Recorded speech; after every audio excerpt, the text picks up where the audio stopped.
Hello, good morning. My name is Sunil Kumar और आज हम 11 और 12 मई की न्यूज़ कवर करने जा रहे हैं। ये उलामा करके कुछ आया है, डीआरडीओ ने कुछ टेस्ट किए हैं, प्ली बार्गेनिंग क्या होता है, वीर माता जीजाबाई उद्यान कहाँ पर है, कुछ ज्योग्राफिकल टर्म्स दिए हैं, इसी नाम से ये आर्टिकल ही आया है। ये है चिबाइश मार्शेस कहाँ पे हैं, अराकू वैली, IORA, कोदागू हिल्स, और ये जो मनरेगा का नाम चेंज किया है ये लागू होने वाली है। इन सारी चीज़ों को पढ़ेंगे। Let's start. और आज आप सभी लोग अगर यूपीएससी 2027 की तैयारी करना चाहते हैं और करंट अफेयर्स बिल्कुल भी मिस नहीं करना चाहते, तो आप मेरा ये टेलीग्राम चैनल ज्वाइन करिए। ये पीडीएफ एज इट इज़ आपको वहाँ पे मिलेंगी, तो आपका एक तरह से कलेक्शन वहाँ पे हो जाएगा पीडीएफ्स का। आपको कहीं पे भी भटकने की ज़रूरत नहीं है, आप वहीं की वहीं रिवाइज कर सकते हैं। नेक्स्ट, आपको मेरा ये चैनल सब्सक्राइब करना है जिससे कि आपको ये वीडियो तुरंत मिलती रहे। स्टार्ट करते हैं। ये 3400 साल पुराना एक बॉल गेम है। ये उलामा के नाम से है। ये मैक्सिको में है। ओके, ये टर्म याद रखना है। It is a term, prelims में पूछा जाता है कि टर्म उलामा was in use, what is it. Okay, तो ये आपका एक ट्रेडिशनल बॉल गेम है। कहाँ के लोगों का? मैक्सिको के लोगों का। बहुत ज़्यादा दिमाग नहीं लगाना है। नेक्स्ट, पेपर लीक्स होते रहे हैं, फेक डिग्री और रिक्रूटमेंट फ्रॉड। ये आप as a corruption GS paper 2 as an example आप इसको यूज़ कर सकते हैं। ED हो गया, है ना। इसने अल फलाह यूनिवर्सिटी, ये फेक डिग्री स्कैम है। टीचर्स का स्कैम हुआ था वेस्ट बंगाल में, उसमें अरेस्ट किए हैं। स्कॉलरशिप फ्रॉड हिमाचल प्रदेश आप देख सकते हैं, जहाँ पर भी कांग्रेस की गवर्नमेंट है जनरली। हिमाचल प्रदेश में जो स्कॉलरशिप SC ST और OBC माइनॉरिटी कम्युनिटीज़ के लिए जाती थी, उसको इन्होंने मतलब उसमें घोटाला कर डाला है। तो आप इसको देख सकते हैं। नेक्स्ट हम देख लेते हैं। लातविया का जो डिफेंस मिनिस्टर है उसने कहा हमसे ना हो पा रहा भैया, चूँकि इनके ऑयल टैंक्स को हिट कर दिया था यूक्रेन के एक ड्रोन ने। हुआ ये कि लातवी एक्चुअली यूक्रेन के मिनिस्टर ने बोला है कि ये जो ड्रोन है ना, ये जा रहे थे रशिया के लिए, लेकिन रशिया ने अपना इलेक्ट्रॉनिक वॉरफेयर को यूज़ किया और डेलिबरेटली उनको ड्रोन्स को डायरेक्शन चेंज करके लातविया में भेज दिया, तो उनको हिट कर लिया। तो उन्होंने एक्सेप्ट किया यूक्रेन के डिफेंस मिनिस्टर ने कि ये यूक्रेन के ही ड्रोन थे, लेकिन ये रशिया जा रहे थे। तो लातविया में आपको बता दूं ये बाल्टिक नेशंस में आता है, BELL। 3 बाल्टिक नेशंस हैं। B फॉर बाल्टिक, ये बेल मतलब घंटी है। E से आता है एस्थोनिया, लातविया। तो ये लातविया के ने ही रिजाइन किया है। इस लास्ट वाले L से लिथुनिया। ये तीनों कंट्रियां क्या हैं? USSR, जो पुराना रशिया हुआ करता था, उससे ब्रेक हुए हैं, ठीक है ना। ये ब्रेक हुए हैं और उसके बाद इन तीनों कंट्रियों ने ही क्या ज्वाइन कर रखा है? नाटो ज्वाइन किया हुआ है। ओके, तो ये नाटो के मेंबर भी हैं। तो इसीलिए लातविया लिथुनिया उन्होंने बोला है कि भैया नाटो वालों अपना एयर डिफेंस एक्टिव करो, और हमारे ऑयल टैंकर्स गिर रहे हैं। याद रखना ये लोग। नेक्स्ट हम देख लेते हैं। तो नेक्स्ट हेट स्पीच से लेके आर्टिकल है। तो सुप्रीम कोर्ट ने वर्डिक्ट दे दिया है इसमें। उसने बोला है कि जो अनुराग ठाकुर ने बोला था एक रैली में कि देश के गद्दारों को गोली मारो सालों को, it does not amount to hate speech, और उसको बाइज्जत बरी कर दिया है। तो ये अपोजिशन वाले एक तरह से ये लिबरल लोग जो ये कह रहे हैं कि हाईली डिसअपॉइंटिंग है। हालांकि सुप्रीम कोर्ट ने काफ़ी डेलिबरेट डिस्कशंस किए हैं, उसमें हम नहीं जा रहे हैं डिटेल्स में, बट यस ये चीज़ ध्यान रखना है कि देश के गद्दारों को गोली मारने की बात की जा रही है, नॉर्मल सिटीजन्स वगैरह को और इन सबको नहीं मारने की बात की है। तो जो अपोजिशन वाले हैं ये कह रहे हैं कि एक नैरो पर्सपेक्टिव लिया है, नैरो व्यू लिया है सुप्रीम कोर्ट ने इस वर्डिक्ट को देने में। ज़्यादा दिमाग नहीं लगाते हैं, बट यस इस तरह की न्यूज़ आप लोगों को पता होनी चाहिए। नेक्स्ट हम देख लेते हैं। 1200 सेकंड का एक टेस्ट किया गया है DRDO ने हाइपरसोनिक क्रूज मिसाइल का, ठीक है। इसमें स्क्रैमजेट टेक्नोलॉजी का यूज होता है। एक तो रैमजेट होती है, रैमजेट, एक होती है स्क्रैमजेट। जनरली ये नॉर्मल मिसाइल में यूज होती है, या हाइपरसोनिक और मतलब और तेज चलने वाली उनमें यूज़ किया जाता है। रैमजेट में क्या होता है, जैसे जो एयर का कंप्रेशन होता है, नहीं समझे, ये टरबाइन है, तो एयर का कंप्रेशन रामजेट में तो वो लगा होगा कंप्रेशर। स्क्रैम जेट में क्या होगा, यहाँ से जो हवा आ रही है इस तरफ से इस तरफ जा रही होगी, तो यहाँ से ऑलरेडी चूंकि बहुत तेज़ी से तो वो उड़ रहा होगा, है ना। तो सुपरसोनिक स्पीड से उड़ रहा है, तो जो हवा इसमें एंटर कर रही होगी, ठीक है, मान लो मिसाइल इस तरफ जा रही है तो हवा इस तरफ एंटर करेगी और इधर से निकलेगी, तो ऑलरेडी बहुत कंप्रेस्ड हो जाती है। इस कंप्रेस्ड एयर का ही यूज़ करना है हमको किसमें? कंबशन में। तो उसको, इस टेक्नोलॉजी को हम स्क्रैमजेट बोल देते हैं। तो ये सारी चीज़ें हैं, ये दोनों चीज़ें आपको एटलीस्ट पता होनी चाहिए, ठीक है। 12 सेकंड मतलब काफ़ी अच्छा टेस्ट है। जल्दी हम हाइपरसोनिक, वैसे तो मिसाइल हम लोगों ने बोल दिया है कि कुछ बना लिए हैं, बट देखो अभी तो टेस्ट चल ही रहे हैं। नेक्स्ट, ये डाटा डिस्क्रिपेंसीज हुई हैं। Ministry of road transport and highways और NCRB ने डाटा दिया है रोड एक्सीडेंट की डेथ का। तो उसमें पता चला है, मिनिस्ट्री ऑफ रोड ट्रांसपोर्ट बोल रहा है कि 1,77,000 लोग मरे हैं, NCRB बोल रहा है कि 1,75,000 लोग मरे हैं एक्सीडेंट्स में। तो ये डिस्क्रिपेंसीज क्यों हुई हैं, इसमें हम थोड़ा सा वो देख लेते हैं पहले। Ministry of road transport highways पहले यूज़ करते थे, मतलब एक फॉर्मेट यूज़ करते थे, United Nations economic and social commission for Asia Pacific. इसने 21 टाइप के डाटा का कुछ मतलब डाटा कलेक्ट करने के लिए फॉर्मेट दे रखा है ना। और ये लोग डाटा कलेक्ट करते थे, मतलब मिनिस्ट्रीज़ वगैरह से और सारी चीज़ों से। अभी लेटेस्ट उन्होंने जो लॉन्च किया है ना, वो EDAR लॉन्च किया हुआ है, IRAD लॉन्च किया हुआ है, मतलब इलेक्ट्रॉनिक फॉर्म में डिटेल्ड एक्सीडेंट रिपोर्ट से लोग लेते हैं स्टेट से, और इंटीग्रेटेड रोड एक्सीडेंट्स डाटाबेस उन्होंने बना रखा है, ठीक है। तो ये 2021-22 से आ गया है। नेक्स्ट हम देख लेते हैं ऐसा क्यों हुआ है। देखो, डिस्क्रिपेंसीज इसलिए आई हैं क्योंकि जितना भी रोड में एक्सीडेंट्स होता है तो जनरली रोड एक्सीडेंट के केस कभी कभी क्रिमिनल केसेस में चले जाते हैं, ओके। तो जो CRBC है ना, NCRB, सॉरी CRBC नहीं, NCRB का जो 20,020 के कम है ना, सॉरी 20,000 नहीं, 2,000 केस कम इसमें आए हैं। तो ऐसा इसलिए हुआ है क्योंकि ये 2,000 लोग वो हैं, वो क्राइम के केसेस में चले गए हैं। मतलब जैसे किसी ने एक्सीडेंट किया, डेथ हो गई और उसमें फिर FIR फाइल हो गई है, तो वो रोड एक्सीडेंट्स में ना आके क्राइम के केसेस में चले गए, ये इन्होंने दिया है। तो बहुत ज़्यादा ज़रूरी नहीं, बट ये आपको पता होना चाहिए। नेक्स्ट प्ली बार्गेनिंग देख लेते हैं। प्ली बार्गेनिंग हमारे उसमें है तो सही, जो भारतीय नागरिक सुरक्षा संहिता है उसमें है, लेकिन ये बहुत ज़्यादा सक्सेसफुल नहीं हुई है। तो होम मिनिस्ट्री ने डिसीजन लिया है कि मल्टी स्टेक होल्डर कॉन्फ्रेंस की गई है। तो इसमें यह है कि ये फेल क्यों हो रहा है, इस पर बातचीत की गई है, तो इसको बहुत ही कमेंडेबल बताया गया है। तो प्ली बार्गेनिंग होता क्या है? प्ली बार्गेनिंग और कंट्रीज़ हो गई, जैसे USA हो गया, कनाडा हो गया, इनमें बहुत ज़्यादा फेमस है ऑलरेडी पहले से ही, ओके। USA में देखें तो 90 to 95% criminal cases plea bargaining से ही रिजॉल्व हो जाते हैं। कनाडा में 80 से 90% रिजॉल्व हो जाते हैं प्ली बार्गेनिंग से ही।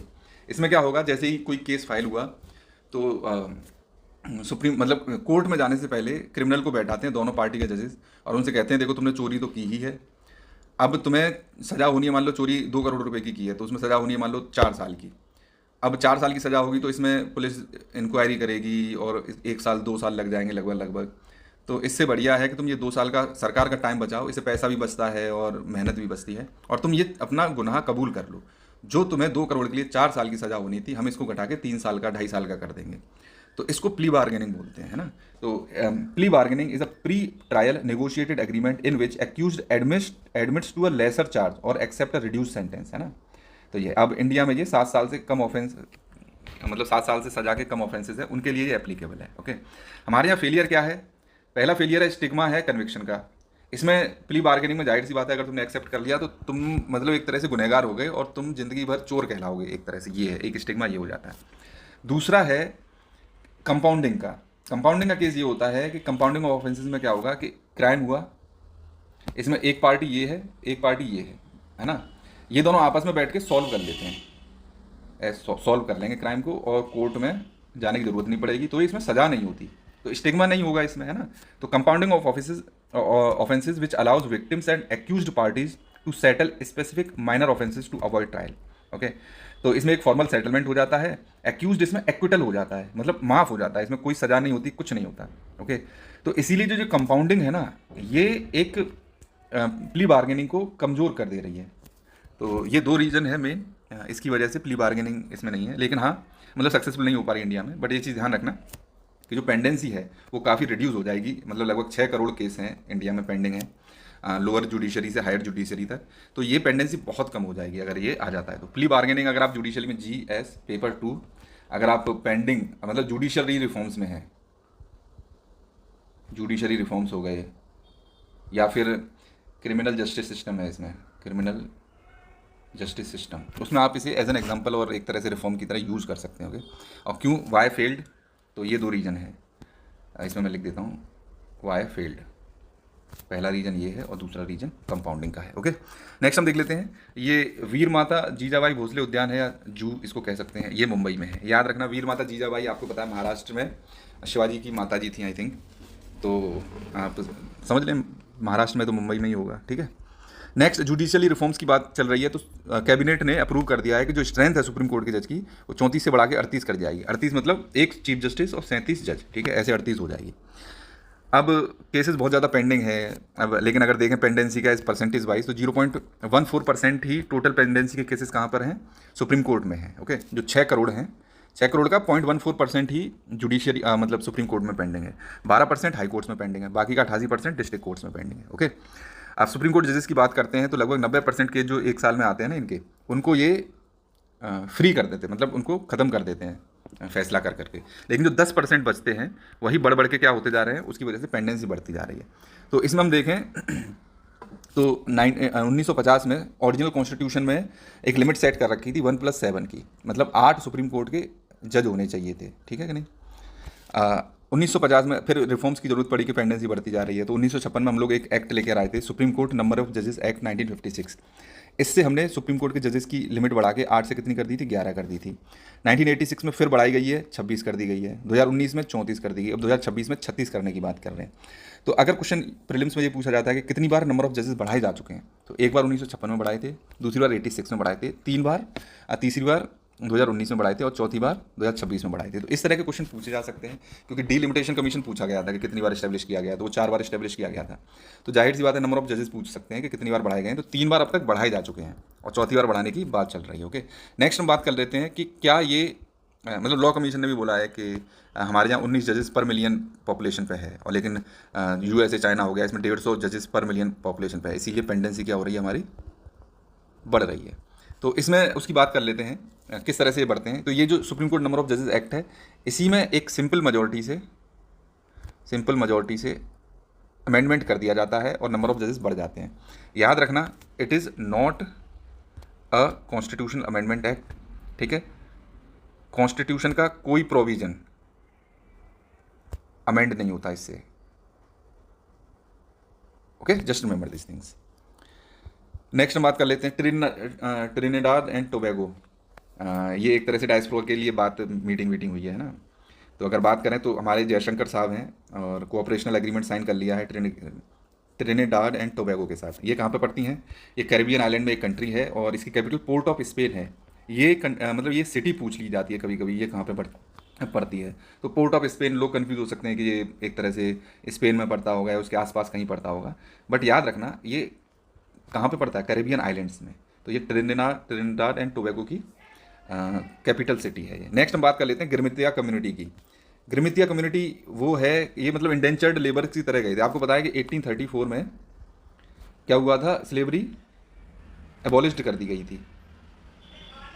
और स्लेवरी की वजह से क्या होता था कि और जगह से लेबर्स को ले जाके स्लेव्स की तरह प्लांटेशन वगैरह इन सब में लगा देते थे, चाहे वो हम क्यूबा की तरफ ले जाएं, कैरिबियन आइलैंड्स में, इंडियन ओशियन में, फीजी वगैरह ले जाएं। तो जब ये अबॉलिश हुई तो बाकी के और लोग जाना चाहते थे कि यार हम भी ऐसी जगहों पे जाएं और हमारा लाइफस्टाइल बढ़े और हमारा जो लिविंग स्टैंडर्ड है वो इम्प्रूव हो। तो जब स्लेवरी अबॉलिश हो गई तो उसके बाद इंडेंचर्ड लेबरिंग का वो आया था, इंडेंचर्ड लेबर माइग्रेट हुई थी। तो इसको बंधुआ मजदूर एक तरह से कह सकते हैं, इंडेंचर्ड बंधुआ नहीं बोलेंगे एक तरह से। तो इंडेंचर्ड लेबरर्स गए थे, ये ट्रांसपोर्टेड किए गए थे ब्रिटिश द्वारा Fiji, south Africa, Mauritius, Caribbean islands में। तो इनको गिरमितिया कम्युनिटीज़ बोलते हैं। ओके, ये इंडिया की हैं और ये विदेशों में रह रही हैं। बेसिकली इंडियन ओशियन सिटीजन्स बोल सकते हैं, मतलब ओवरसीज सिटीजन ऑफ इंडिया नहीं बोल सकते एक तरह से, मतलब इंडिया से जुड़े हुए लोग हैं, हमारे सिटीजन्स तो नहीं हैं, बट ओवरसीज सिटीजन्स क्या बोलते हैं इनको हम लोग, OCI बोल सकते हैं, मतलब हमारा डायस्पोरा है, ओवरसीज सिटीजन्स ऑफ इंडिया। ये नहीं बोल सकते यार, सिटीजन्स तो ये नहीं है, लेकिन दूसरी कंट्री के सिटीजन हैं, लेकिन हमारे यहाँ से लिंक्ड है एक तरह से इनका, है ना। डायस्पोरा एक तरह से क्या बोल सकते हैं, समझ जाना आप, मतलब समझ तो रही होगे। ओके, ये आपको समझ में आ गया होगा। नेक्स्ट तारा सिस्टम देख लेते हैं। DRDO ने एक एयर मिसाइल सिस्टम को हेल्प करने के लिए एक सिस्टम तैयार किया, इसको तारा सिस्टम बोला। जैसे देख रहे हो ना, ये मिसाइल है या बॉम्ब है ना, तो या मिसाइल है। कई सारी मिसाइल ऐसी हैं जो नॉर्मल है, उड़ती चली जाती हैं, तो इसमें हमने देखो स्ट्रैप कर दिया है और इसमें ये पंख बांध दिए हैं। ये क्या है, विंग्स हैं। ये अभी देखो फोल्डेड है, तो ये क्या अनफोल्डेड हो जाते हैं, खुल जाएंगे और उसके बाद ये बॉम्ब क्या है, ग्लाइड करते हुए जा सकता है ना। तो जो पुराने बॉम्ब्स हैं उनमें भी बांध सकते हैं, ग्लाइड करते हुए चला जाएगा। तो DRDO ने और IAF ने मिलकर ये तारा सिस्टम लेके आए हैं। DRDO and IAF। तारा की फुल फॉर्म है tactical advanced range augmentation. Augmentation का मतलब वो बढ़ावा देना, किसी चीज़ को अच्छा कर देना, ठीक है। तो ये किया है। तारा एक ग्लाइडेड वेपन सिस्टम है, प्राइमरली अ मॉड्यूलर किट है, अलग से नहीं कर, मतलब अलग से कोई वेपन नहीं बनाया है, ये एक तरह से किट है। इसको बांध दो किसी भी बम पे या मिसाइल पे और ये काम करने लगेगी। It can be attached to a conventional unguided warheads. Okay, इससे क्या होगा, इसमें फोल्डेबल विंग्स हैं, एरोडायनामिक सर्फेसेस है, तो इससे वेपन क्या होगा, ग्लाइड कर सकता है लॉन्ग डिस्टेंसेस पे, डायरेक्टली इनटू टारगेट पे। मतलब ऐसे नहीं जैसे इस बम को गिरा दिया तो ग्रेविटी से नीचे चला जाएगा, वहीं पे गिर पड़ेगा, लेकिन अगर विंग्स हैं तो ये और दूर जाके भी गिर सकता है। ओके, तो ये सिस्टम है। तारा इज़ मतलब अनगाइडेड बॉम्ब्स में भी यूज़ कर सकते हैं, अपग्रेड कर सकते हैं। नया वो सब नई मिसाइल्स वगैरह बनाने की जरूरत नहीं, पुरानी मिसाइल्स को भी अपग्रेड किया जा सकता है इस तारा सिस्टम से। आई होप ये आपको समझ में आ गया होगा। नेक्स्ट कुछ टर्म्स दे रखे हैं ज्योग्राफी के, क्लाइमेटिक के, उनको समझ लेते हैं। वेस्टर्न डिस्टर्बेंसेस क्या होता है, एक वर्ड में अगर मैं बना लूँ छोटा सा,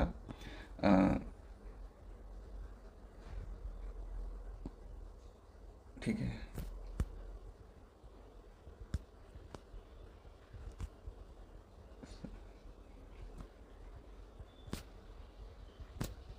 तो वेस्टर्न डिस्ट्रीब्यूशन यहाँ पे देखो हिमालय है, तो सर्दियों के टाइम में ये जो मेडिटेरियन रीजन है इससे उठ के क्या आते हैं, बादल्स आते हैं। ओके, तो जब ये बादल्स यहाँ से बादल बनते हैं सर्दियों के टाइम में, ये सब ट्रॉपिकल वेस्टर्ली जेट स्ट्रीम है उसकी उसके खिंचते हुए इंडियन रीजन में चले आते हैं ऐसे करके। तो जब यहाँ पे आ रहे होते हैं तो कुछ तो ऊपर चले जाते हैं, कुछ नीचे आ जाते हैं इंडिया में। तो जो नॉर्थ इंडियन रीजन है यहाँ पर सर्दियों में बारिश होती है, तो उसको अपन लोग क्या बोल देते हैं, वेस्टर्न डिस्टर्बेंसेस। तो ये रबी जो क्रॉप होती है, राबी क्रॉप है, उसमें बहुत ही हेल्पफुल होते हैं। आई होप ये आपको समझ में आ गया होगा। नेक्स्ट एल नीनो देख लेते हैं। El Nino, La Nina and neutral phase, इसकी 3 फेजेस होती हैं। वार्म फेज होती है, कूल फेज होती है। वार्म फेज को बोलते हैं एल नीनो, कूल फेज को बोलते हैं लालिना, एक न्यूट्रल फेज होती है। ठीक है, 2 से 7 साल के इंटरवल में ये आती रहती हैं।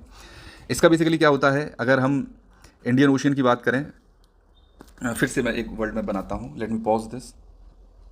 ओके, मैंने फिगर में ड्रॉ करके इसमें ही ओपन कर लिया है। तो देखो ये होती है नॉर्मल कंडीशन बेसिकली। ओके, इसमें ये लिखा नहीं जाएगा, ये नॉर्मल कंडीशन है। यहाँ पर आप देख सकते हैं ये जो ब्लू कलर दे रखा है, एक second, create a note, screen right में ले लेता हूँ। व्हाट इज हैपनिंग, ओके, इसमें मैं अब लिख सकता हूँ। तो ये जो ब्लू पोर्शन है ना, ये ठंडा पानी है, ये गर्म पानी, ये नॉर्मल कंडीशन रहती है। ओके, ला नीना के केस में क्या हो जाता है कि ये जो ठंडा पानी है ये और ज़्यादा ठंडा यहाँ पे हो जाता है। ओके, तो इससे क्या होगा, यहाँ पे और गर्म पानी हो जाएगा। गर्म पानी ज़्यादा है तो एवापोरेशन बहुत ज़्यादा होगा और यहाँ से मतलब बादल बन बन के इंडिया में पहुँच जाते हैं। ओके, तो इससे मतलब एक तरह से साइक्लोन्स के थ्रू और वैसे करके इंडिया में पहुँच जाते हैं, बारिश ज़्यादा होती है ला नीना के केस में। ओके, ये कूल फेज़ मानी जाती है। क्यों कूल फेज़, यहाँ पर ठंडा ज़्यादा हो जाता है। और एल नीनो कंडीशन क्या होती है, यहाँ का जो ठंडा पानी है it gets replaced by warm water, तो यहाँ पे गर्म हो जाता है, तो इसको वार्म फेज़ बोलते हैं। याद रखना ये चीज़ है ना। जब यहाँ पे वार्म हो जाता है, यहाँ पे रिलेटिवली कूलर हो जाता है। रिलेटिवली कूलर है तो यहाँ पे ठंडा पानी है, तो बादल कम बनेंगे, गर्मी ज़्यादा होगी तो साइक्लोन भी कम बनेंगे, तो इंडिया में कम बारिश होती है। तो ये 3 फेजेज़ हैं। आई होप कि ये आपको समझ में आ गया होगा। डिस्कार्ड। नेक्स्ट हम देख लेते हैं, ये तीनों फेजेज़ आई होप आपको समझ में आ गया होगा। ये इसमें दे रखी हैं, ये न्यूट्रल फेज़ है एक। ओके, ईस्टर्न पैसिफिक, मैंने समझा दिया है, इसमें बहुत ज़्यादा टाइम देने की जरूरत नहीं है। हीट वेव्स मैंने आपको बता दिया। हीट वेव क्या होती है, अगर प्लेन्स में 40 डिग्री से ज़्यादा टेम्परेचर हो जाए, हिली एरियाज़ में 30 डिग्री से ज़्यादा हो जाए, और प्लस IMD इसको ऑब्जर्व करता है कि कुछ दिन तक अगर टेम्परेचर की लिमिट 4.5 से 6.4 मतलब डिग्री सेंटीग्रेड अबव नॉर्मल हो जाए। मान लो कहीं पर 35 डिग्री टेम्परेचर रहता है और इसका 39 डिग्री टेम्परेचर हो जाए, 39.5 डिग्री, कितने दिन तक, 4 से 5 दिन तक। ओके, तो फिर यहाँ पर हीट वेव डिक्लेयर कर दी जाएगी। या फिर एक्चुअल टेम्परेचर 45 डिग्री, बिना इस रेंज के भी 40 की और 30 की, अगर 45 डिग्री सेंटीग्रेड टेम्परेचर पहुँच जाता है तब भी हीट वेव ही इसको डिक्लेयर कर दिया जाएगा, बिना किसी उसके रेंज वेंज चेक की। ओके, नेक्स्ट हम बात कर लेते हैं वेट बल्ब टेम्परेचर की। वेट बल्ब टेम्परेचर क्या होता है, एक थर्मामीटर लो, ठीक है, और इसकी टिप पे हम लोग रुई बांध देते हैं, ये है कॉटन या फिर कोई क्लोथ है, और इसको हम लोग कर देते हैं वेट।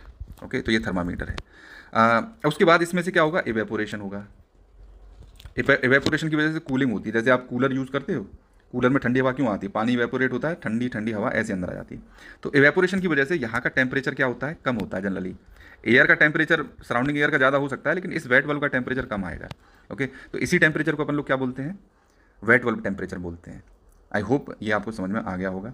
यही कूलिंग में हेल्प करता है। जनरली जो एनवायरमेंटलिस्ट हैं उनका जो सबसे बड़ा खतरा यही है, मतलब जो टेंशन है वो यही है कि वेट बल्ब टेम्परेचर 0 ना हो जाए। नहीं समझे, अगर 0 हो गया या पॉजिटिव में ना आने लगे एक तरह से, तो इससे क्या होगा कि एवेपोरेशन की वजह से कूलिंग होना बंद हो जाएगी। ओके, तो धूप में निकलोगे अगर पसीना भी आ रहा है ना, तो वो भी आपको ठंडा नहीं कर पाएगा, है ना। जैसे पसीना कभी कभी थोड़ी हवा चलती है तो पसीना थोड़ा इवेपोरेट होता है, बॉडी में ठंडक सी आ जाती है, तो वो चीज़ फील होना बंद हो जाएगी और फिर बाहर निकलना नामुमकिन हो जाएगा। नेक्स्ट टर्म दे रखा है इसमें, feel like temperature. Feel like temperature वो होता है जैसे एक तो टेम्परेचर है, प्लस इसमें अगर हम ह्यूमिडिटी ऐड कर देते हैं तो इससे बन जाता है हीट इंडेक्स। हीट इंडेक्स, ठीक है, तो ये ज़्यादा गर्म लगता है, नॉर्मल टेम्परेचर से भी ज़्यादा गर्म लगता है, क्योंकि ह्यूमिडिटी बहुत ज़्यादा, मतलब एक तरह से हीट को भी अब्जॉर्व करती है ह्यूमिडिटी, आपको पता है, तो और ज़्यादा गर्मी से फील होती है। ओके, तो इसको बोलते हैं अपन लोग feel like temperature. It refers to apparent temperature which accounts for wind and humidity condition. To determine the outdoor air temperature feel like in relative, मतलब बॉडी में किस तरह से फील होता है। बाहर हो सकता है कि टेम्परेचर 30 डिग्री हो, ओके, और ह्यूमिडिटी बहुत ज़्यादा हो तो हमें गर्मी ज़्यादा लगेगी।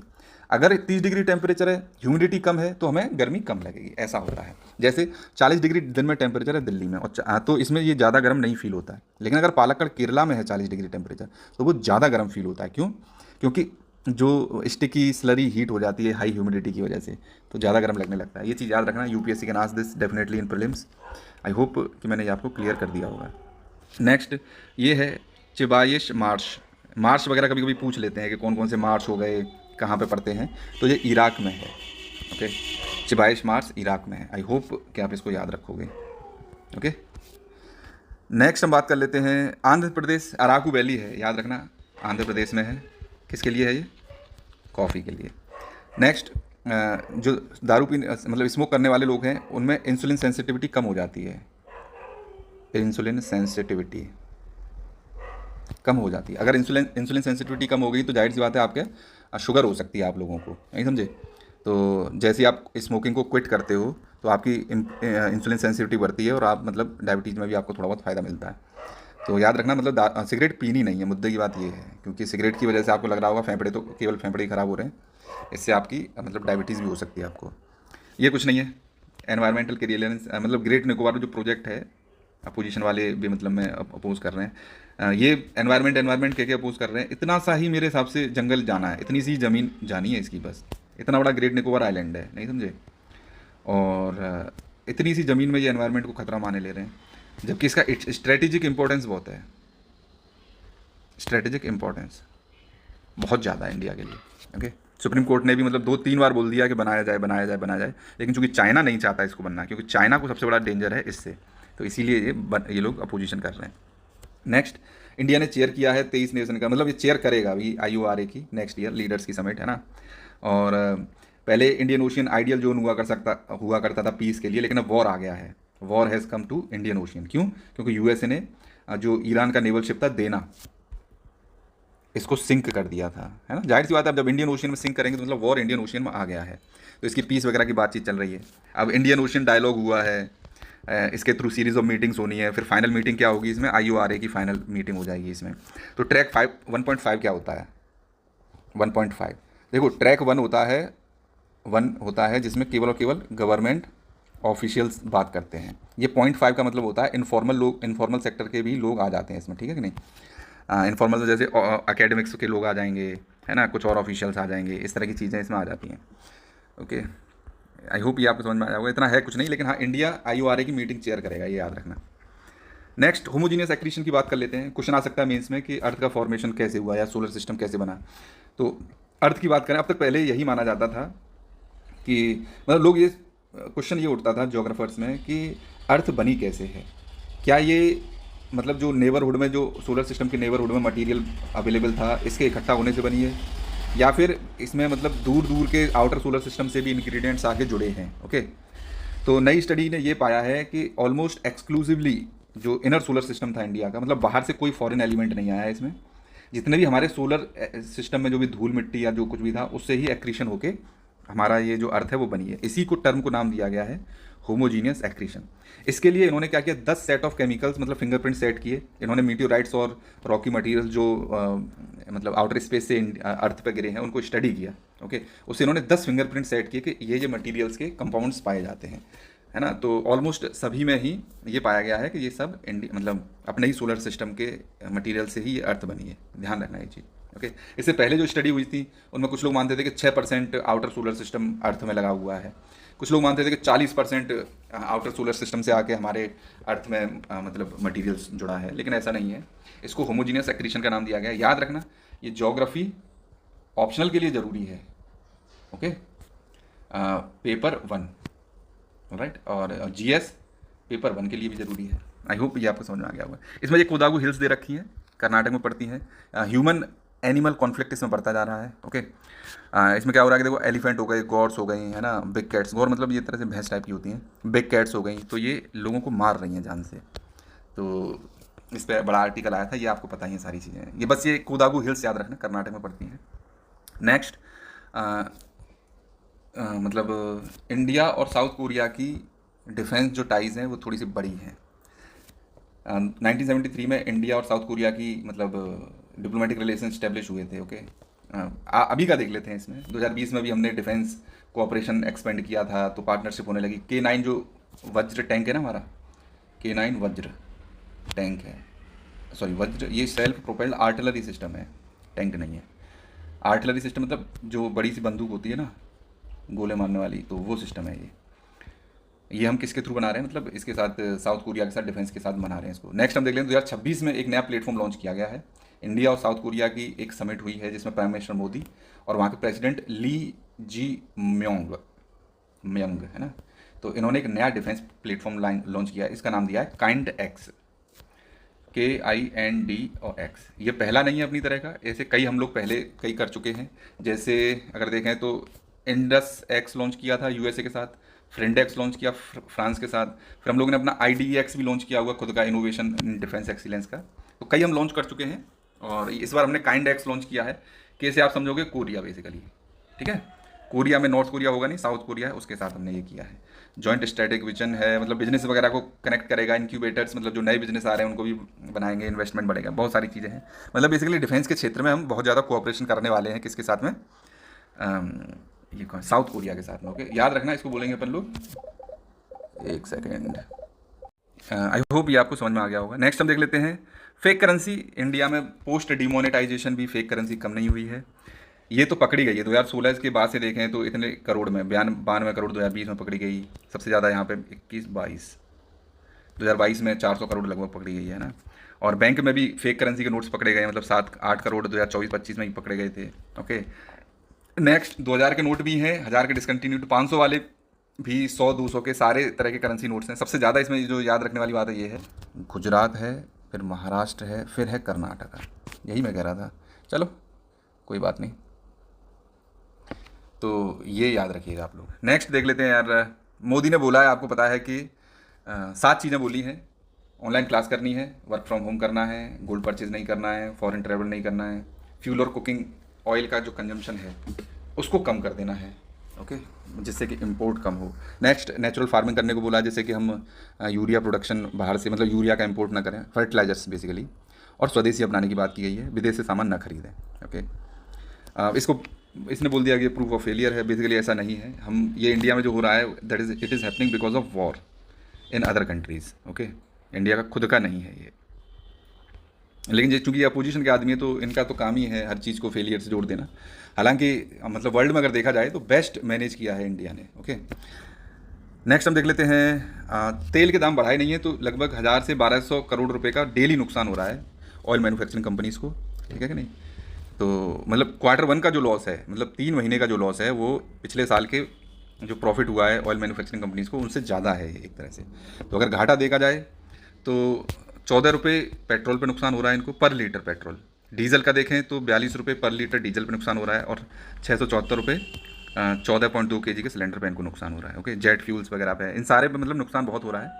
तो जाहिर सी बात है आगे आने वाले समय में गवर्नमेंट क्या करने वाली है, ऑयल और गैस के प्राइसेस इंक्रीज़ करेगी, because war is not stopping, it is spreading, that's it.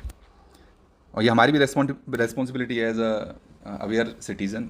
हमको सरकार जो कह रही है उसको सुनना चाहिए, because it is a responsible government. 2013 में भी ऐसी कंडीशन आई थी जब सरकार ने ये सारी चीज़ें बोली थी, लेकिन उस टाइम पे कोई वॉर नहीं था, वो गवर्नेंस फेलियर था। Okay, but this is not a governance failure, it is happening purely because of actional factors. Next trade offs दे रखे हैं इसमें। बेसिकली जो एथेनॉल हम ब्लेंडिंग कर रहे हैं इसकी वजह से ट्रेड ऑफ्स हो रहे हैं। ट्रेड ऑफ्स का मतलब होता है कि हम एक ऑप्शन चुन रहे हैं तो उससे दूसरे ऑप्शन का जो नुकसान हो रहा है उसको हम ट्रेड ऑफ्स बोल देते हैं। Okay, losing one while gaining other option. Okay, तो इसमें ये कह रहे हैं कि एथेनॉल हम जो E30 बाई 2030 करने वाले हैं 30% एथेनॉल, तो इससे नुकसान क्या होंगे, ट्रेड ऑफ क्या है। तो पहला हम एनवायरनमेंट को ट्रेड ऑफ कर दे रहे हैं। क्यों, एथेनॉल बनता है शुगर केन से, राइस से, ये हाईली वाटर इंटेंसिव है। मेज से भी बनता है, वो थोड़ा कम है, लेकिन फिर भी इससे क्या हो रहा है, इससे लैंड यूज़ ऑल्टर हो रहा है, क्रॉपिंग पैटर्न्स चेंज हो रहे हैं। जो प्रोड्यूस हम करते थे फूड ग्रेन्स वगैरह वो करने वाले थे, इससे हम लोग कैश क्रॉप जैसे शुगर केन हो गया, इन सारी चीज़ों को उगा रहे हैं। तो ये एक एनवायरनमेंट का लॉस हो गया। सेकंड अगर हम देखें वो हो रहा है आपका फूड सिक्योरिटी घट रही है, ठीक है। तो जो सरफेस प्लस फूड ग्रेन्स हुआ करते थे उनको हम लोग जैसे ब्रोकन राइस वगैरह हो गए उनसे हम एथेनॉल बनाए ले रहे हैं, है ना। प्लस जो जो क्रॉपिंग पैटर्न्स चेंज हो रहे हैं, तो लोग फूड ग्रेन्स की क्रॉप्स कम बना उगा के ये सारी क्रॉप्स उगा रहे हैं, जिससे कि ये एथेनॉल बनाया जा सके। एल नीनो जो आने वाला है अभी, एडवर्सली अफेक्ट हो सकता है इससे। तीसरा जो केस इन्होंने दे रखा है, हायर ब्लेंड्स की वजह से क्या होने वाला है, तो नई डिस्टिलरीज वगैरह, मतलब ये ऑयल, मतलब नया इंफ्रास्ट्रक्चर बनाना पड़ेगा एथेनॉल बनाने के लिए भी, और उन सारी चीज़ों के लिए। इससे स्टोरेज आपको इंक्रीज़ करना पड़ेगा, ट्रांसपोर्टेशन की फैसिलिटीज़ इंप्रूव करनी पड़ेंगी, और ये सारी चीज़ें क्या मांगती हैं, कैपिटल। तो पैसा वगैरह भी आपको खूब ज़्यादा इन्वेस्ट करना पड़ेगा। चौथा इन्होंने दे रखा है, ऑटोमोटिव जो इकोसिस्टम है वो हो सकता है कि प्रिपेयर ही ना हो हायर ब्लेंडिंग के लिए, क्योंकि हमको इंजन वगैरह हाई फेलियर रेट हो जाएंगे, कुछ इंजन है नहीं सपोर्ट कर पा रहे हैं, प्लस जो आईसी इंजन्स हैं वो मतलब सर्टेन नॉर्म्स पर काम करते हैं, हो सकता है कि वो ठीक से काम ना कर पाएँ। तो ऑटोमेटिक सिस्टम इकोसिस्टम प्रिपेयर्ड ही ना हो, है ना। तो ये सारी चीज़ें हैं, तो ये याद रखना। ट्रेड ऑफ्स बेसिकली बताना था इसमें, और ये सारी चीज़ें मैंने बता दी। 1 जुलाई से जो नई मनरेगा स्कीम है, जिसका नाम हमने बदल के VBG राम जी ये हमने कर दिया था। ओके, इसकी फुल फॉर्म मैं नहीं बता रहा हूँ क्योंकि पहले कई बार आ चुकी है, ये पढ़ लेना यहाँ पे दे रखी है, ठीक है। क्रिटिक है कि क्लैरिटी नहीं है डिटेल्स में। पहले 100% वेजेस सेंट्रल गवर्नमेंट देती थी, अब 60-40 का रेशियो कर दिया, 60 सेंट्रल गवर्नमेंट देगी और 40 स्टेट गवर्नमेंट देगी। ओके, प्लस जो 100 दिन का काम था बढ़ा के 125 दिन कर दिया है ना। KYC वेरीफाइड कर दी है, तो हो सकता है बहुत सारे लोगों पे आधार कार्ड ही ना हो, मोबाइल ना हो, तो कैसे वेरीफाई होंगे। तो मतलब चूंकि ये मैनुअल वर्क होता है ना, तो जो ये पढ़े लिखे लोग नहीं होते हैं तो अननेसेसरी लोड बढ़ जाएगा। प्लस इसमें ब्लैकआउट पीरियड है 60 दिन का, मतलब जो पीक एग्रीकल्चर सीजन होता है उसमें छुट्टी ले सकते हैं, 60 दिन काम नहीं करवाया जाएगा। तो इस पर भी कोई क्लैरिटी नहीं है किस तरह से काम करेगा। ओके, और तुम 1 जुलाई से इसको लागू कर दे रहे हो, तो ये थोड़े से क्रिटिक्स हैं, याद रखना इनको, ये मेंस में काम आ सकता है। ओके, नेक्स्ट हम बात कर लेते हैं। इंडिया वियतनाम ने अपनी जो टाइज हैं उनको स्ट्रेटेजिक घोषित कर दिया है। वियतनाम को अगर देखें तो ये वियतनाम है, देखो, ठीक है, ये चाइना है, ये साउथ चाइना सी है, ये ईस्ट चाइना सी है। ओके, ये साउथ चाइना सी है। India, Vietnam, okay, Australia, Philippines, ये फिलीपाइंस है, और उसके बाद जापान है, साउथ कोरिया है। अगर ये चारों कंट्रीज़ मिलकर अगर एक ग्रुप बना लेती हैं अपना, चारों पांचों कंट्री, तो चाइना को इस रीजन में कंटेन किया जा सकता है। China can be content. तो जो हमने वियतनाम के साथ स्ट्रेटेजिक पार्टनरशिप बढ़ाई है, अपने रिलेशंस को स्ट्रेटेजिक पार्टनरशिप लेवल पे लेके गए हैं, तो इसका हमारे लिए बहुत ही स्ट्रेटेजिक इंपॉर्टेंस है, ठीक है कि नहीं। और नेक्स्ट देखें तो इसको पढ़ लेते हैं। ये जो वियतनाम के प्रेसिडेंट हैं, टो लाम, इंडिया में आए थे। प्रेसिडेंट क्या है, टो लाम, इंडिया में आए हुए थे लास्ट वीक। तो इंडिया वियतनाम की टाइज को डीपन किया गया है, इसको इन्हेंस कर दिया गया, कॉम्प्रिहेंसिव स्ट्रेटेजिक पार्टनरशिप है, ठीक है। चाइना को कंटेन करेंगे, एक्ट ईस्ट पॉलिसी, उसमें हमारी हेल्प मिलेगी, है ना। इंडो पैसिफिक में जो सिक्योरिटी हमको देनी है उसमें हेल्प मिलेगी, मेरी टाइम कोवर्जन जो चाइना कर रहा है उसमें हेल्प मिलेगी, सारी चीज़ें होने वाली हैं। हमने देखो INS कृपान दिया था इनको, ये क्वेश्चन पूछा जा सकता है, वियतनाम को दिया था फाइनेंशियल लाइन्स पे कि इसको ले लो तुम। नेक्स्ट, ब्रह्मोस भी खरीद सकता है हमसे वियतनाम ने। फिलीपाइंस ने तो देखो खरीद लिया है। अब इन्होंने मतलब इंटेंशन जताया है, हो सकता है कि जल्दी ही ब्रह्मोस की डील फाइनल हो जाए। इकोनॉमिक कोऑपरेशन भी हमारा बहुत अच्छा है, देखो $16 बिलियन का तो है ही, $25 बिलियन हम 2030 तक करना चाहते हैं। रीजनल इम्पैक्ट भी आएगा, मैंने बता दिया, जापान, ऑस्ट्रेलिया, यूएसए को भी अगर ले लो तो पूरा ही पैसिफिक ओशियन कवर हो जाता है। ओके, और सारी चीज़ों को लेके मतलब रीजन में इम्पैक्ट आएगा। फ्री इंडो पैसिफिक की स्ट्रेटजी है ना, इंडो पैसिफिक, और रूल बेस्ड ग्लोबल ऑर्डर है ना, फ्री मैरीटाइम ट्रेड, ये सारे जो हमारे टारगेट्स हैं ये सारे अचीव हो जाएंगे इससे, ठीक है कि नहीं। और फिर इंडिया वियतनाम के साथ कुछ इश्यूज़ हैं हमारे, हम इम्प्लीमेंटेशन गैप्स हैं, ट्रेड बहुत कम है हमारी, कनेक्टिविटी नहीं है इतनी, है ना। डिफेंस इंडस्ट्रियल कोऑपरेशन भी कम है। तो ये छोटे मोटे वो हैं, छोटे मोटे नहीं है तो बड़े ही, एक तरह से बातें बड़ी बड़ी हो जाती हैं, काम नहीं हो पाते because of these issues. I hope ये आपको समझ में आ गया होगा। भगवद गीता की बात कर लेते हैं, इसमें 18 चैप्टर हैं, ओके, और इसको 3 डिवीजन्स में डिवाइड किया गया है, हर डिवीज़न के 6 चैप्टर हैं। जो पहला डिवीज़न है, पहले और 1 से 6 चैप्टर तक, ये सेल्फ नॉलेज पर फोकस करता है, ये पता होनी चाहिए चीज़ें। देखो इसमें कर्मयोग और ज्ञान योग की बात की गई है। कर्म मतलब तुमको काम करना है, सेल्फलेस एक्शन करने हैं। ज्ञान योग मतलब नॉलेज तुमको इकट्ठी करनी है। जो सेकंड डिवीज़न है इसमें 7 से 12 तक चैप्टर हैं, इसमें बात की गई है नोइंग द सुप्रीम बीइंग, तो जो भक्ति योग है, डिवोशन, वो करना है तुम्हें। नेक्स्ट थर्ड डिवीज़न 13 से 18 चैप्टर तक, इसमें आपको सरेंडर कर देना भगवान के आगे। इसमें रिलेशनशिप, चित्त मतलब इंडिविजुअल सोल, अचित्त मतलब मटीरियल वर्ल्ड, और ईश्वर मतलब सुप्रीम लॉर्ड, इसके बीच में रिलेशन की बात की गई है कि तुमको अपने आप को सरेंडर कर देना है। आई होप मतलब बहुत ज़्यादा जरूरी नहीं था, बट आपको पता होनी चाहिए चीज़ें। ये है कि क्या फॉरेक्स रिजर्व सेव करने से इंडिया की ग्रोथ हैम्पर होगी। जाहिर सी बात है होगी, क्योंकि हम मतलब एक तरह से गोल्ड न परचेज की बात कर रहे हैं, है ना, तो इंटरनेशनल ट्रेड जो है वो कम हो जाएगी। ओके, बहुत सारी चीज़ें हैं इसमें दे रखी हैं। Next, link between forex and Modi की डिमांड। मोदी ने जो डिमांडें की हैं उससे क्या हो जाएगा, जो इम्पोर्टेड गुड्स हैं वो कम हो जाएंगे। इम्पोर्टेड गुड्स कम होने से क्या होगा, जो फॉरेन रिजर्व है फॉरेक्स, ये सेम बना रहेगा, हमारा पैसा बाहर नहीं जाएगा, क्योंकि हमको डॉलर में पे करना पड़ता है। ठीक है कि नहीं। नेक्स्ट, फॉरेन इन्वेस्टमेंट्स, चूँकि दूसरी तरीके से इंडिया जो पैसा कमाता है वो फॉरेन इन्वेस्टमेंट्स हैं, तो जाहिर सी बात है एफपीआई और एफडीआई जो नेट में है वो नेगेटिव में जा रही है, आ रही है पॉजिटिव में, लेकिन हमारे लोग खुद के बाहर ज़्यादा निवेश कर रहे हैं, तो ये भी इश्यू है। तो करंट अकाउंट डेफिसिट 1991 के बाद से चल ही रहा है हमारा। याद रखना, जो कैपिटल अकाउंट सरप्लस है ये भी थोड़ा सा श्रिंक होता जा रहा है। क्यों? Because of investment is going outside. Okay, generally बाहर रहता है। टिपिकली जो करंट कैपिटल अकाउंट सरप्लस है वो करंट अकाउंट डेफिसिट से ज़्यादा रहता है ना। अगर कम हो जाएगा तो ये balance of payment crisis create कर सकता है। बैलेंस ऑफ पेमेंट से रुपये एक्सचेंज रेट पे भी फर्क पड़ता है। देखो, अगर बैलेंस ऑफ पेमेंट तुम्हारा सरप्लस में चल रहा है तो आरबीआई क्या कर सकती है, इसके पास दो ऑप्शन है, या तो रुपये को स्ट्रॉन्ग कर दे, है ना, रुपये की एक्सचेंज रेट को स्ट्रॉन्ग कर दे, या फिर अपना फॉरेन एक्सचेंज रिजर्व बढ़ा लें। रुपये को स्ट्रॉन्ग कैसे करेगी? रुपये को स्ट्रॉन्ग ये ऐसे करेगी कि मार्केट में डॉलर ज़्यादा पुश कर देगी, है ना। बीओपी अगर सरप्लस है तो मतलब ज़्यादा डॉलर आ गए तुम्हारे पास, मार्केट में डॉलर पुश कर दो, रुपया बाहर ले लो, तो जाहिर सी बात है रुपया स्ट्रॉन्ग हो जाएगा। या फिर रुपये को वीक बना रहने दो, डॉलर को फॉरेक्स रिजर्व में पड़ा रहने दो, तो तुम्हारा फॉरेन एक्सचेंज रिजर्व बढ़ जाएगा। तो ये दो काम होते हैं इससे। ठीक है, ये मैंने आपको बता दिया। अब बीओपी अगर डेफिसिट में चला जाएगा तो जाहिर सी बात है रुपया भी वीकन होगा, फॉरेक्स रिजर्व भी फॉल होंगे, है ना। तो ये सारी चीज़ें होती हैं इसमें। The more rupee weakens thanks to India's heavy dependence. जाहिर सी बात है हम ऑयल और ये सारी चीज़ विदेश से बहुत ज़्यादा परचेज कर रहे हैं, तो हमारा रुपया वीक होता जा रहा है। ओके, क्या मोदी का मंत्र हेल्प करेगा? वन है, either reduce the demand of dollar, या तो हमको डॉलर की डिमांड कम कर देनी है, हम डोमेस्टिक कंजम्पशन को कम कर दें, है ना, या फिर हम ज़्यादा फॉरेक्स कमाएं एक्सपोर्ट ज़्यादा करके, क्योंकि एक्सपोर्ट हमारे ज़्यादा हो नहीं पा रहे हैं क्योंकि सप्लाई चेन डिस्ट्रप्शंस बहुत ज़्यादा हो गए हैं। ओके, नेक्स्ट, यूएसए की जो ट्रेड रिस्ट्रिक्टिव पॉलिसीज़ हैं उससे भी हम लोग मतलब जो होता है ना, मतलब हम टैरिफ उससे भी हम नहीं एक्सपोर्ट कर पा रहे हैं। तो एक्सपोर्ट्स इतने ज़्यादा नहीं बढ़ रहे हैं, लेकिन इम्पोर्ट्स हमारे बढ़ते जा रहे हैं। प्लस रुपया वीक हो रहा है तो हमें ज़्यादा पैसा बाहर पे करना पड़ रहा है। तो मोदी का मंत्र हेल्प करेगा। जाहिर सी बात है कि हमारी डोमेस्टिक कंजम्पशन थोड़ा सा कम हो जाए और हम बाहर से सामान कम खरीदें, इसमें थोड़ा सा हेल्प करेगा। Next, governors who forgot to do his job, इसमें यही बात की गई है। मतलब ये मैं कल 2-3 दिन से डिस्कस कर रहा हूँ, लेकिन जो नई चीज़ है वो मैं बता देता हूँ।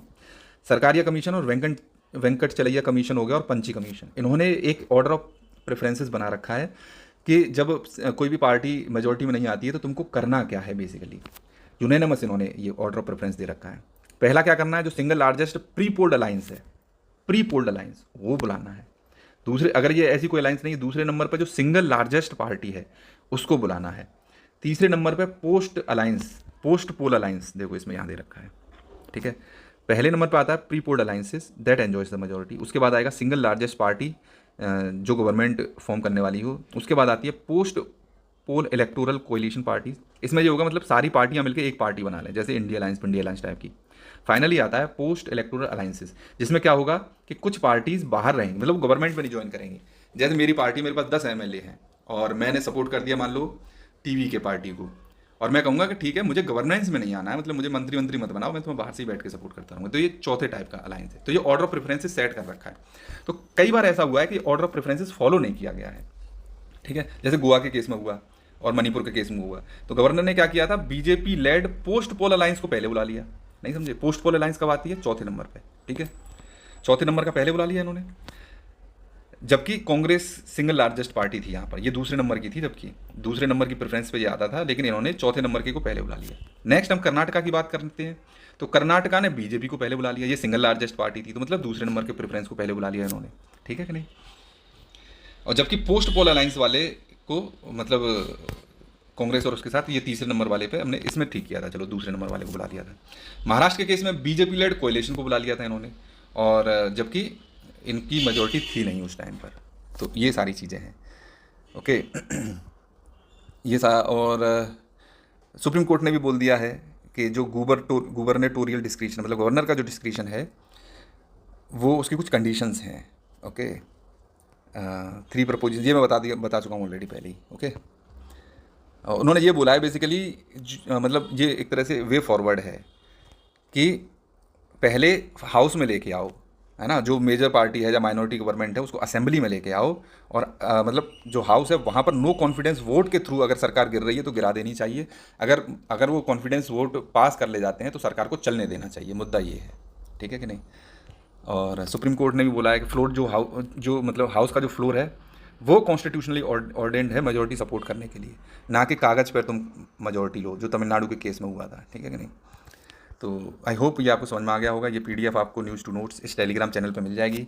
मुझे पता है कि ये थोड़ा सा लंबा हो गया है ये, मतलब वैसे देखें तो 2 दिन का है। अच्छे आर्टिकल्स थे, आई होप आपको समझ में आए होंगे। इस टेलीग्राम चैनल पे मैं पीडीएफ डाल दूंगा, मेरे चैनल को सब्सक्राइब कर लेना। Thank you.